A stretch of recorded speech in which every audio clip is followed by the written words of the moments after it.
অসমৰ মুখ্যমন্ত্ৰীয়ে যোৱা কালি সংবাদ মাধ্যমৰ আগত এটা বৰ বিষয় উত্থাপন কৰিছে, যিটো বিষয় আচলতে এটা অসাংবিধানিকেই, যে ভৰিত ধৰি আমি মানে কাম কৰিছোঁ এনেকুৱা ধৰণৰ কথা। তেওঁ যিহেতু ভৰিত ধৰা শব্দটো ক'ব পাৰে, গতিকে আমিও অকণমান তেখেতৰ এইবোৰ ফটো দেখুৱাব খুজিছোঁ, এখন অকণমান চাই লওক।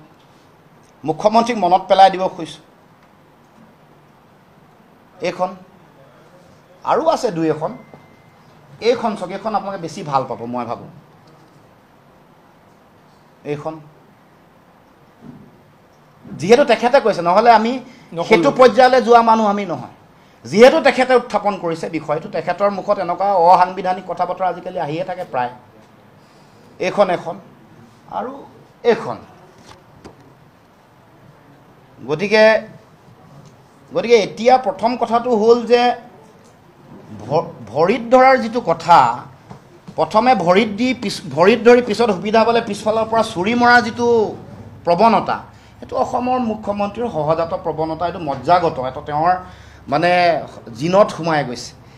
দেহৰ শৰীৰৰ ৰন্ধে ৰন্ধে ভৰিত ধৰি নিজৰ স্বাৰ্থ সিদ্ধি কৰা আৰু পিছফালে সুবিধা পালে চুৰি মৰা, এইটো কাম তেওঁৰ এটা নিত্য নৈমিত্তিক ঘটনা আৰু চৰিত্ৰত পৰিণত হৈছে।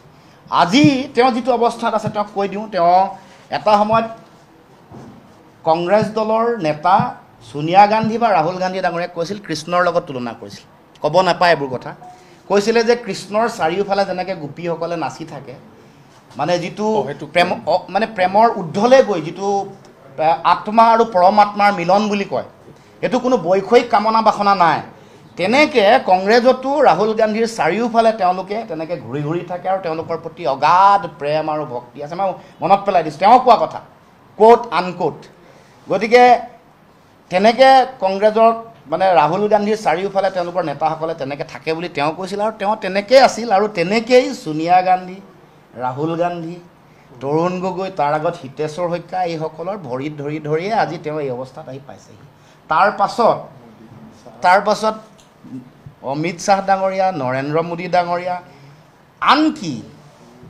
আনকি আমাৰ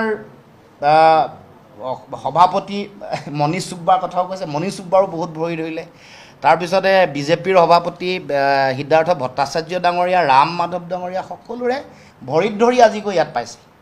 গতিকে মুখ্যমন্ত্ৰীক সোঁৱৰাই দিব খুজিছোঁ, আপোনাৰ এই ইতিহাস কিন্তু মনত ৰাখিব।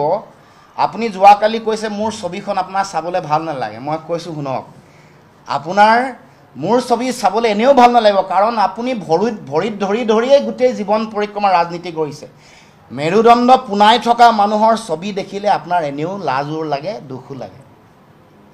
গতিকে আপুনি জীৱনত মেৰুদণ্ড পোনাই জীয়াই থাকিবলৈ শিকা নাই, জীয়াই থাকিব নোৱাৰে। মই অসম চিকিৎসা মহাবিদ্যালয় আৰু গুৱাহাটী চিকিৎসা মহাবিদ্যালয়ৰ শৈল যিসকল চিকিৎসক তেওঁলোকক কৈছোঁ যে অসমৰ মুখ্যমন্ত্ৰীৰ মেৰুদণ্ড আছেনে নাই অকণমান পৰীক্ষা নিৰীক্ষা কৰি চাব। আমি এটা নিৰ্দিষ্ট লক্ষ্যৰ উদ্দেশ্যলৈ দিল্লীলৈ গৈছোঁ। এইটো জাতীয় বিষয়, জাতীয় প্ৰশ্ন, অসম চুক্তি, আৰু অসম চুক্তিক লৈ কৰা বিজেপিয়ে প্ৰতাৰণা। গতিকে আমি দিল্লীত এই কথাটো কোৱাৰ প্ৰাসংগিকতা যুক্তি নাই। বাস্তৱিক পৰিৱেশ পৰিস্থিতি অসমত কি কৰাৰ কৰণীয় আছে, কি প্ৰয়োজনীয়তা ইতিমধ্যে আমি বহুত